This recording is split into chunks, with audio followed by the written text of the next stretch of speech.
Thank you for listening to the Photography Bar podcast. If you enjoy the show, please make sure to support us by subscribing to our YouTube channel, Patreon, and you can also follow us on Instagram, Facebook, Twitter, and TikTok, all of which will be linked in the show notes. You can leave us a 5-star review on your favorite podcast apps such as Spotify and Apple Podcast. And with all that said, let's head to the bar.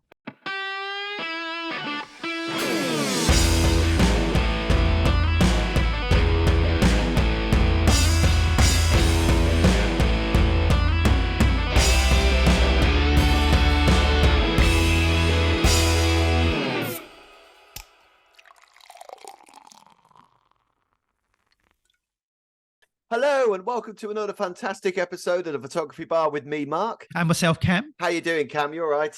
I am really good, really good. I might sound a little bit croaky. I think I'm just tired after the last few days. Yeah, I'm probably feeling the same, actually. I'm worried about my voice today. But yeah, we've had, I mean, it's been a busy month and we don't want to discuss how busy we are all the time because we always talk about that. But just as a point though, yesterday we were shooting in Westminster Hall, weren't we? Which was which is pretty cool. So right next to the House of the Parliament and Westminster Abbey and proper old school London. You go past Buckingham Palace to get there, and it's it was pretty cool, wasn't it? It was great. Yeah, we're right, across the road from Westminster Abbey, as you say. And I walked out a couple of times to go and get a coffee, go and get a sandwich. It was a beautiful day in London yesterday. The sun was out. It was you lovely. Had the beautiful buildings of London, and that inspires you as a photographer. Although we weren't shooting, those buildings or anything, you go out there and you feel the buzz of London, and it can get hectic, it can get busy, and I mean,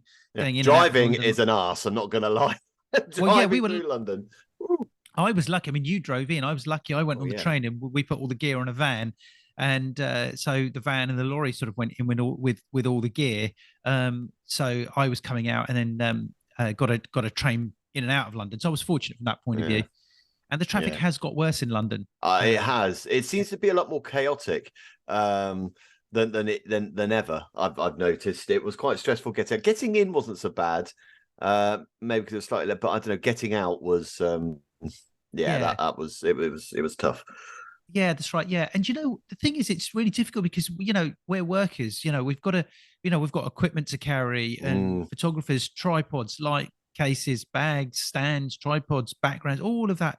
Yeah, you can't lug that around on trolleys, in the tube or on a taxi. You do need a car, and I think they really do prevent us, just workers in general. I know they're trying to sort of, discourage people driving into London, which I fully understand, but don't penalise people or people that are working. I've been caught out with the congestion zone charge, on several occasions. I've now subscribed to it, so it does it automatically, all of that sort of thing. And I think it's where, it's the honest people that get punished, I think, sometimes. Yeah. Well, I understand it as well, because obviously we got to be keyed into the environment. We do need to do it, but there's some things that you can't do without a car, and looking at a studio equipment around without a car is incredibly difficult to do, especially I drive from the Midlands, so that you can't do that on the train. You just can't.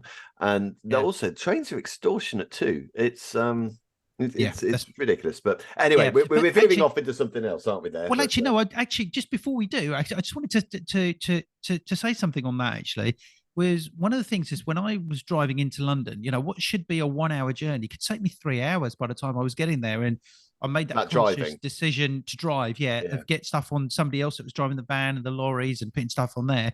I could get the train. And what I'm doing is I'm actually using that time far more effectively, because the train back yesterday, I got 80% of my editing done from the shoot that we were doing. Yeah, that's good. Well, I was sitting working on the train, and I now try and get the train, because I'm lucky because I can get somebody else to take the gear that we need. So it's sort of using that time effectively. It frees you up rather than sitting there driving. And but anyway, that was that. But that actually, being in London brings me on to our first story, Mark, because yesterday when I was in London, as I said to you, I walked out with a sandwich and a coffee, and the 2 or 3 people, as they walked past me, were just looking at their phones. They had no idea I was sort of walking towards them, and it was that situation where I stepped left, they stepped left when they eventually realised in front of them. Then I stepped right, but they were still more interested in their phone. Yeah. And you know, look, I've been guilty of that. I try and be a little bit more conscious that I don't do that, but I'm sure I've done it. You know, when your head's spread, maybe they were looking at the walking app, but it didn't look like it to me. You know, because Mm. normally took people a bit more of a confused look. But you know, with people and their phones, I find that all rules are generally broken when people have Mm. got their phones, and the same coming for selfies. So Yeah. much so that they're now a public health problem. You It know, has become a and public health problem. Well, apparently, over 300 casualties occurred in barely a decade, cementing the practice of selfie taking as a legitimate public safety crisis requiring mm, urgent solutions. I mean, obviously, 300 casualties is a lot. I mean, it's basically 8 years, what they're saying. So it's not as bad as smoking, I guess. But it's still kind of crazy. yeah, I mean, I've The got amount of yeah, people who are doing this. And yeah, I mean, you know, I came across this. It's an American site that sort of came our way. As you know, we yeah. do our research, but it comes from the National Library of Medicine of all places, and they did some comprehensive uh, search for keywords such as selfie death, selfie accidents, selfie mortality, selfie photography deaths. Yeah. All right, coolfie deaths. I don't know quite know, mobile Well, deaths, accidents, and you know, they gathered this information from news reports regarding selfie deaths. And they said that from October 2011 to November 27, there had been 259 deaths while clicking selfies in 137 incidents. And the mm. mean age what would you think would be the average age of of that person? Would you say? Well, I'm guessing it'll be younger people. Mm-hmm. I think it'll be younger people. I think it'll be, I don't know, 20 somethings, 30 somethings, even the Mm, teenagers, maybe. I mean, yeah. teenagers, you'd think you'd have, no, especially lower teens, you may have parents with you half the time. So perhaps not so much them, because Mm, hopefully, unless parents are doing the same thing. I mean, they could be in their mm. 30s, I guess. So, Okay, uh, so the average age is actually 22.94 years, so 23-year-olds. 23-year-olds. Okay. Right. Okay. Now, out of the survey they did, do you think it would be males or more females, or do you think it would be an Ooh. even split? Well, I'm going to go for the sit on the fence safe option and go even splits because I don't know. You reckon it right? Okay. Well, 72.5% of the total deaths occurred in males, and Ah, 20 there we and go. 27.5% in females, which Right. I find quite surprising. But the highest, this wasn't just a US survey. This is the highest number of incidents and selfie deaths has been reported in India, followed by Russia, United States, and Pakistan. Now I can understand India because India is chaotic. Yeah. Okay, and you know that all rules seem to be broken there when it comes to driving, walking in public places and everything. So I can understand that. But the States, Bit Russia, I like don't driving know. in London. Sorry. Yeah, and it says here, drowning, transport, and fall form the topmost reasons for deaths caused by selfies. So drowning, transport, and fall. Okay, Yeah. they're the topmost reasons for deaths caused by selfies. It says we also Well, I classified. can understand the fall thing because Hmm, you can there's a lot of, and I can understand that. Yeah, that makes more sense that males now, because I mean, I don't know, you often think selfies women take, don't you? I mean, that is the hmm. stereotype, I guess, which is That's why I right. wanted to go Yes. even split. Um, Yeah. but no, I mean, I can understand because males are the ones who are climbing trees more, I guess. I mean, I know this is another stereotype. I'm not saying it's just all men. I'm sure women do it too. But you know, the rock climbers, the testosterone led idiocracy, Yeah. that tends Well, to be the males of the species, doesn't it? To be yeah, but honest. and in fact, you've hit the nail on the head there, okay? Because it actually says that risky behavior. It says we also classified reasons for deaths due to selfie as risk behavior or non-risky behavior, and it says risky behavior causes more deaths and incidents due to selfies than non-risky behavior. It Yeah. says the number of deaths in females is less due to risky behavior than non-risky behavior, while it Yeah. is approximately 3 times in males, which is pretty much what you were saying there. You know, males are going to take more risks. But it says their Yeah. conclusion was that no selfie zone areas should be declared across tourist areas, especially places such as water bodies, mountain peaks, and over tall buildings to decrease the Uh, incidence of selfie related deaths. So no selfie zones should be declared across tourist areas. This is what the National Library of Medicine in the US is saying. I think that's an overreaction. Okay, I do. I think, okay, first off, when me and my wife went to New York, there are a few tall buildings in New York, and we took some selfies on these tall buildings, and we're still here. So, and there's, you'd be very you'd do well to fall off the Rockefeller, to be honest with you, because there are a lot of glass screens, and it's very difficult unless you're climbing on it. But then you shouldn't be climbing on it. It's not the selfie that's killing you; it's the climbing that's killing you there. I also think to have selfie-free zones is a little bit over the top, considering, and I know it's 300 too many, but we're talking about what, 8 or 9 years. 300 people have died because of this. We're not in the thousands. Don't get me wrong. I mean, every death is appalling, of course it is, but is it enough to have no selfie zones? I don't know. Maybe some signs saying, be careful. But also, I think I think maybe the responsibility should go to influencers and the people who have a lot of followers doing this kind of thing, saying, look, get those awesome pictures, but do it safely, guys. How many drinking campaigns have we had when they run up to Christmas? Drink safely. Even the whole gamble aware thing. I mean, I'm not a big fan of gambling, but where when the fun stops, stop, and all that kind of stuff. You could do so. If this is becoming a real problem, I think that would be more effective, to be honest with you. Well, the thing is you said something that was quite interesting. You were saying about, it's 300 deaths and it's 300 deaths too many. And you were saying, it just one death is, but it's like that age-old thing, isn't it? That one death is a tragedy, 100 is a statistic. Well, right? You are right. Yeah. And that's what this is. This is statistics, but it says here that, and I don't know if you remember this, but I can't remember the actual image, but I do remember the story. It said the first time Google search engine got a request for selfie deaths is in January 2014, when the death of a Lebanonian became the tragic viral sensation after being killed by a car bomb moments after posing for a selfie. But it says selfies are never reported as the official cause of death. Well, no, I'd say the bomb is. And it says it is believed that selfie deaths are underreported and the true problem needs to be addressed. For example, certain road accidents while posing for selfies are reported as death due to road traffic accident. And but how are they taking? But how are they taking photographs though? So who's taking the photograph in those roads? Is it the driver? Is it the driver that's taking a selfie whilst driving and that's causing the road accident?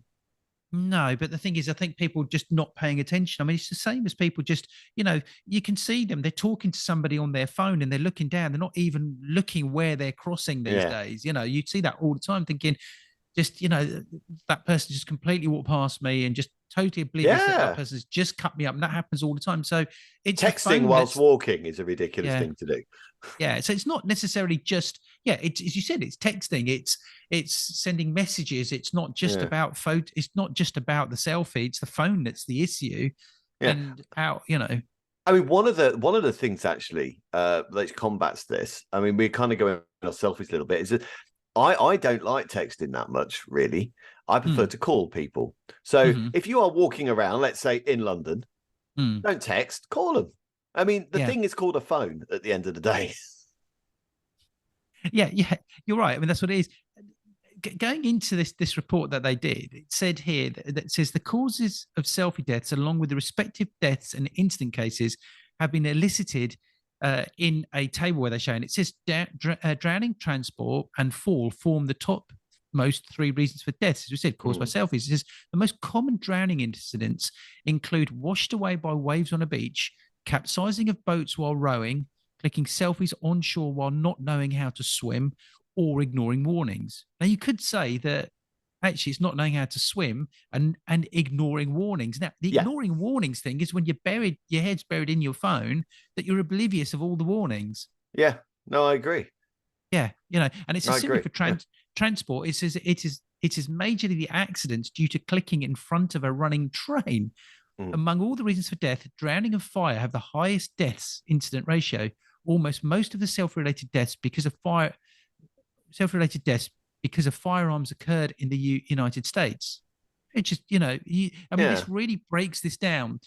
And again, it says I risky mean, behavior cause. in some respects, I'll just say this. Now, I'm not sure if I mentioned this. I think I have mentioned this to you before. I'm not sure if I mentioned it on the podcast before, but there's someone I know who's in IT, and they have a certain type of complaint which they call picnic. And picnic, Yes. yeah, picnic stands for problem in chair, not in computer.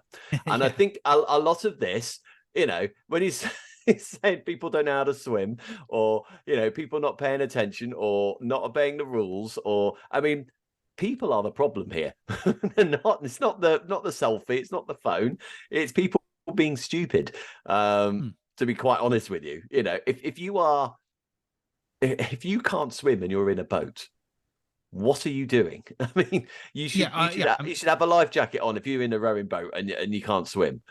But and I totally agree with you. But the thing is, they're more interested in getting that picture and putting it on social media to say, "Hey, look at me," And we were talking about the age. It does say, it says the total number of casualties and incidents is high for 10 to 19-year-olds and 20 to 29 age group. The highest is the latter one, the 20 to 29.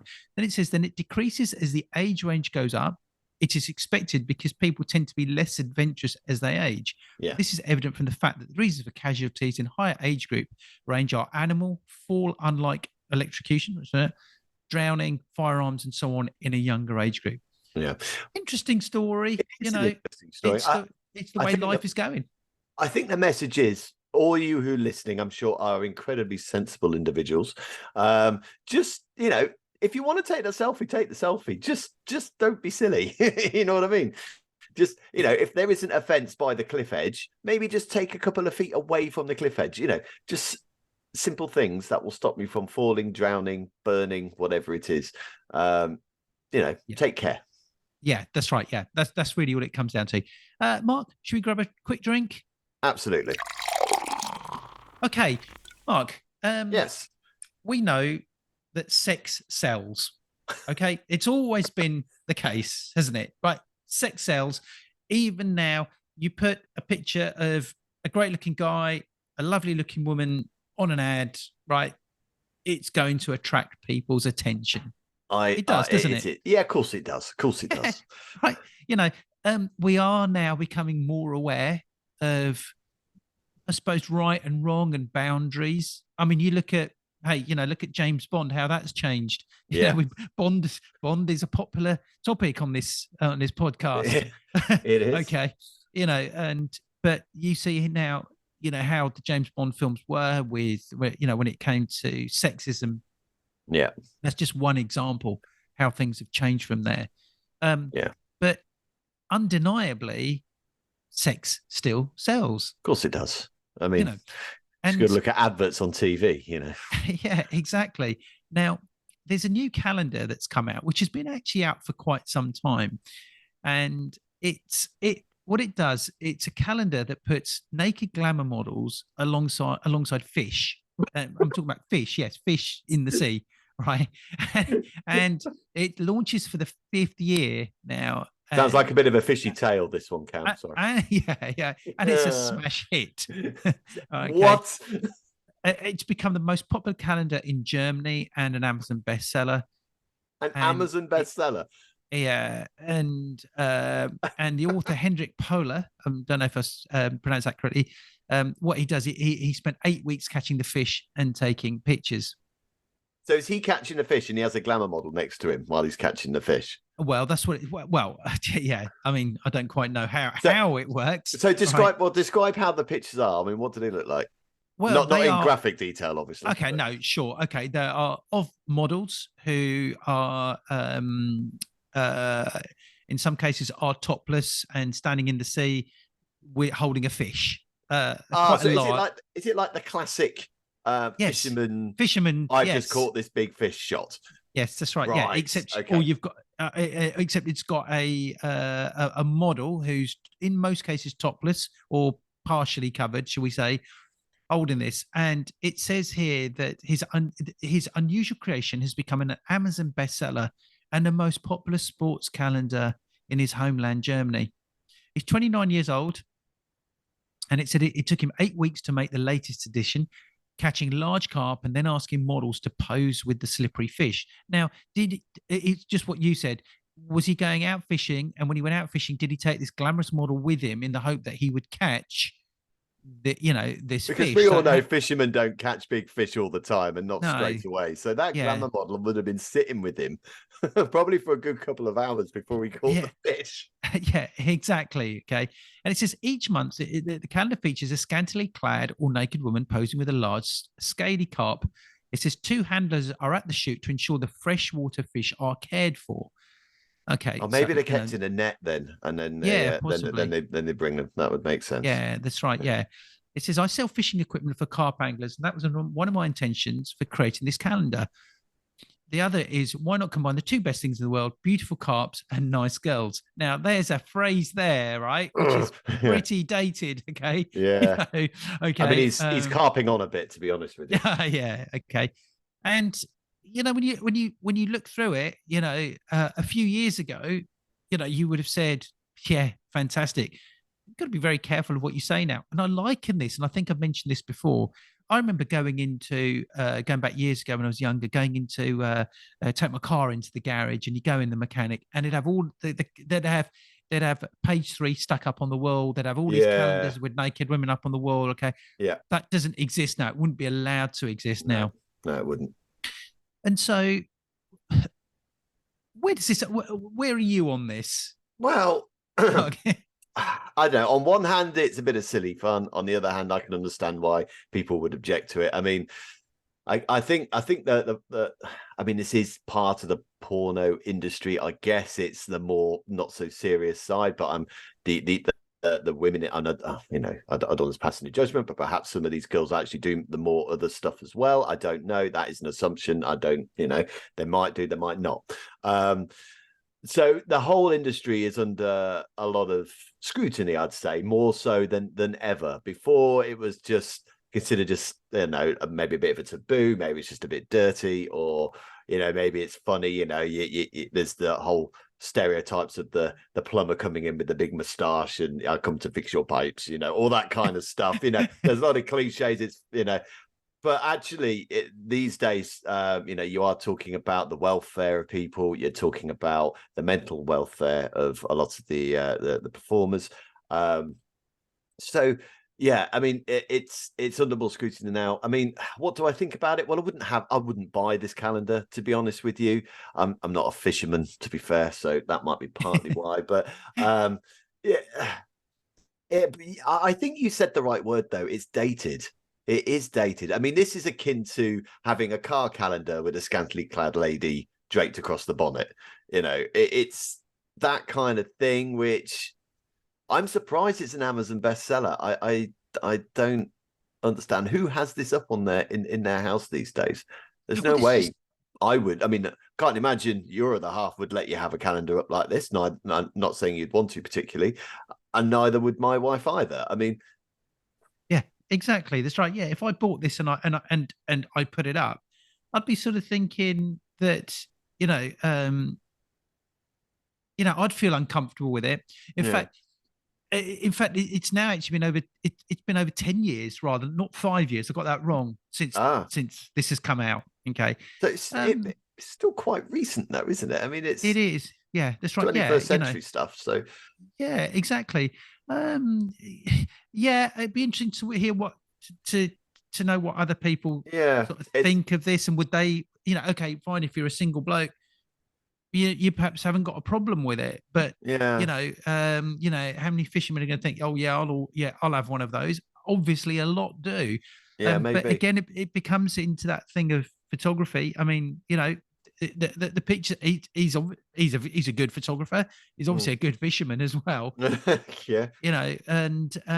But yeah, what do we do? I don't know. I think I can understand it would make a silly gif for someone who is a fisherman by someone. I can see that, and then you probably wouldn't put it up.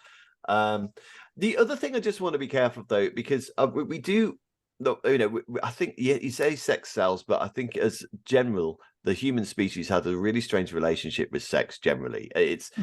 We all treat this as this taboo thing that should be behind closed doors and all this kind of thing, when actually it's something that's incredibly important to the survival of our species.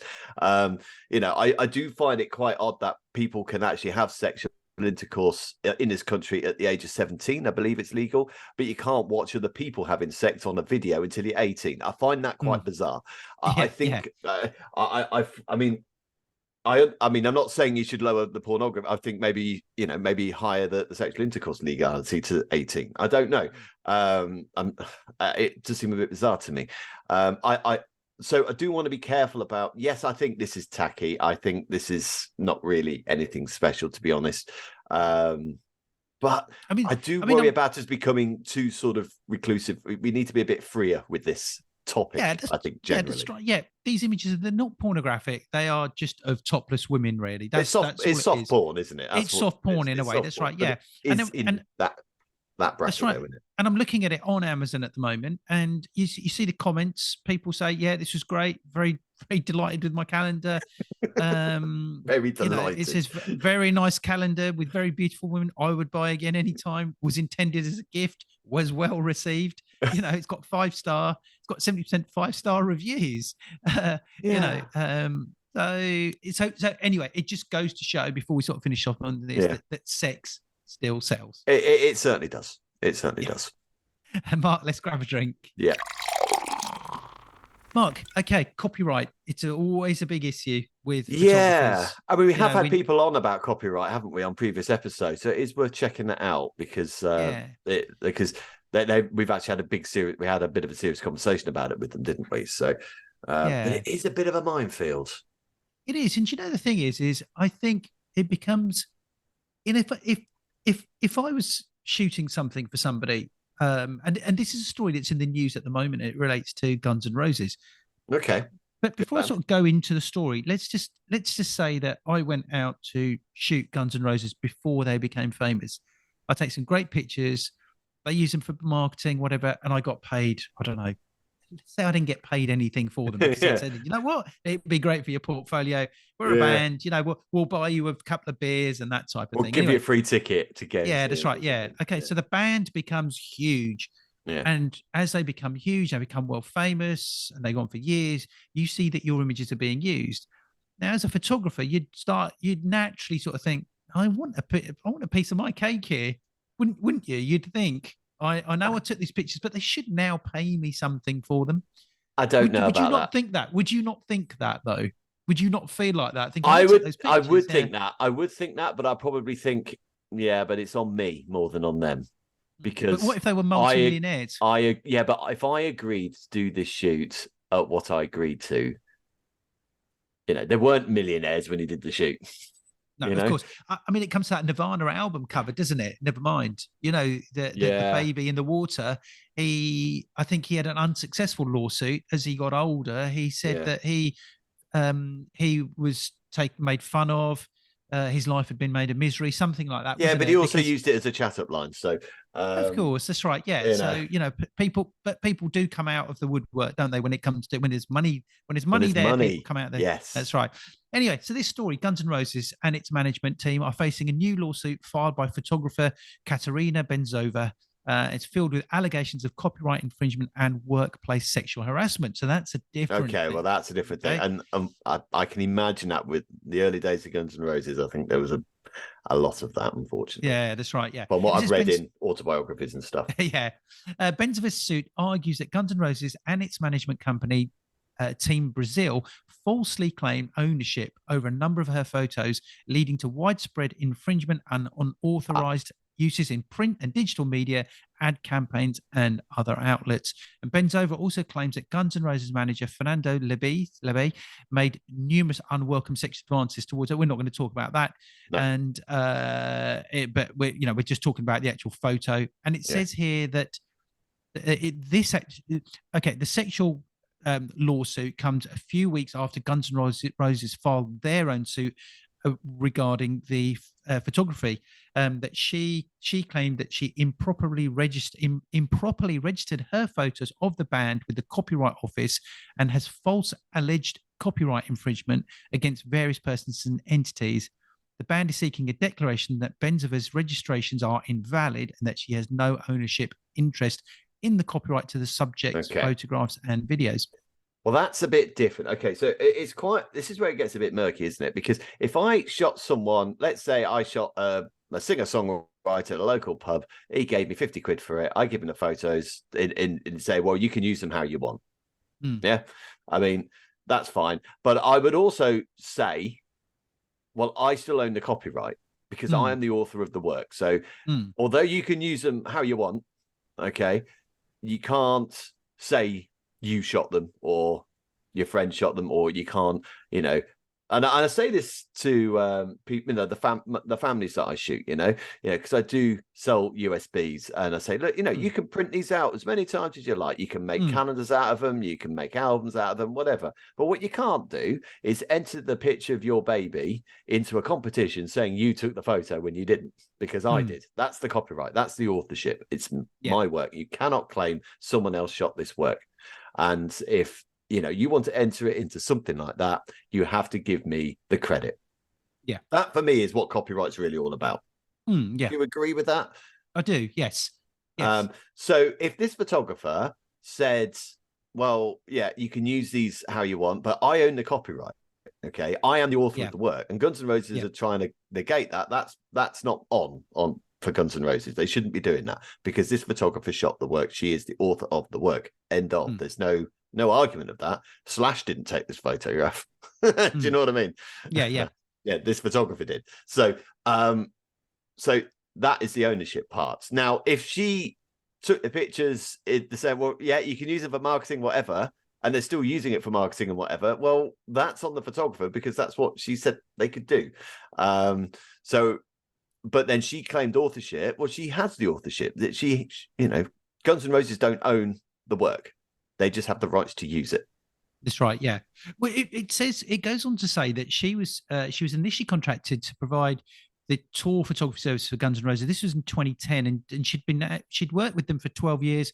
She was paid and treated extraordinarily well. I mean, she must have had the time of her life.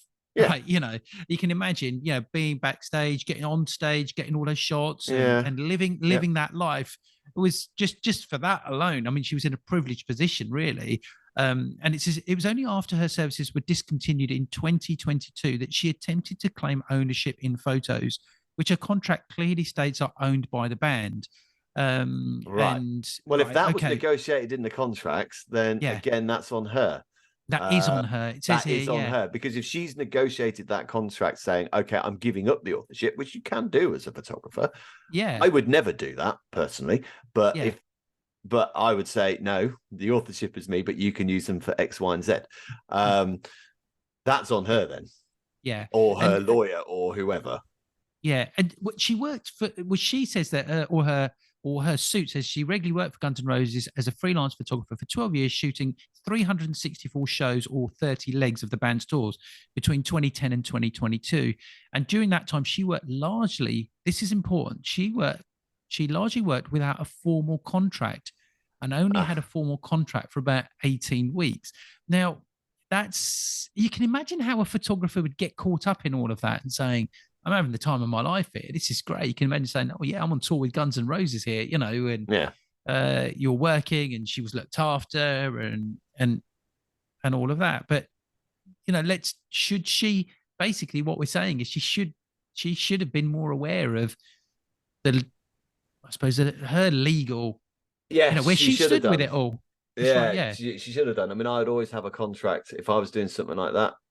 Yeah, you've got to have a contract stating what you want it to state. It can state anything you want, and if the agreement is you do give up your authorship, then you charge for that as well. By the way, you know, I mean, it's always going to be that dodgy ground when photographers says, "Well, I was the one that took the photos." You know, of course I've got copyright, but the things there are things in contracts, and I have a passage on every invoice I give to my families.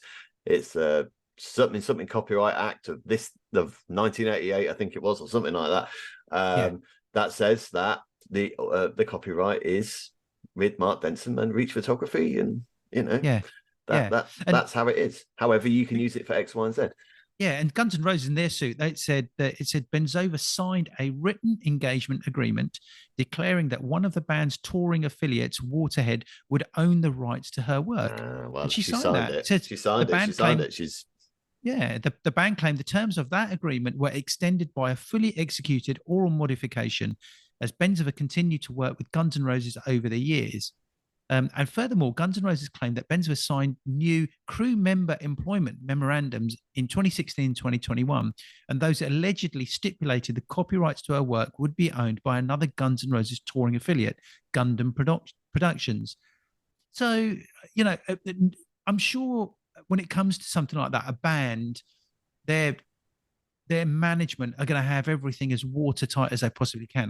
yeah, of course they I'm are. talking from photography. I'm talking from merchandise sales. I'm talking about everyone that's related and working to the band with the band in some capacity or whatever. They've got to make sure that they've got to have everything watertight because they're going to have hundreds of people that are going to say, "Well, I did this for Guns N' Roses, and I want my." I want compensating for Yeah. that now. May I But ask, how old is this photographer?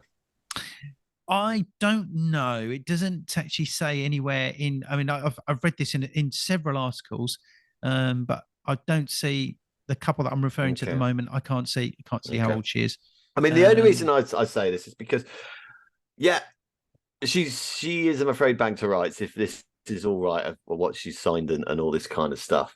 Yeah. I do think, though, when you're a big entity like Guns N' Roses, you should sort of have a think about, well, do we really need to have the authorship? If she's allowing us to use it for X, Y, Z, just let her have the authorship. If she's an new, young, up and coming photographer, cut her a break. Do you know what I mean? I understand they need to look after their own entity, but I mean, they're all worth a buck, so it's not really a big problem. The thing is, I think use them I mean, for you're right. whatever.